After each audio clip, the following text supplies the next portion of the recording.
Good morning বন্ধুরা, শুভ সকাল। তো দেখো তোমরা কেমন আছো, আশা করি ভালো আছো।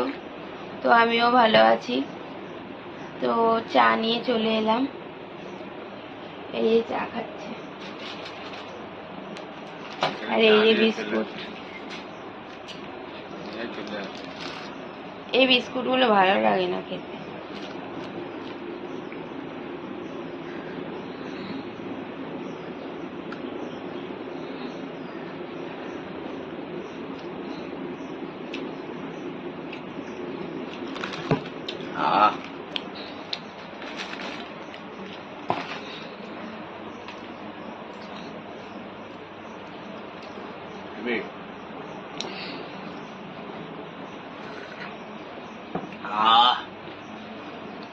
হেভি চা।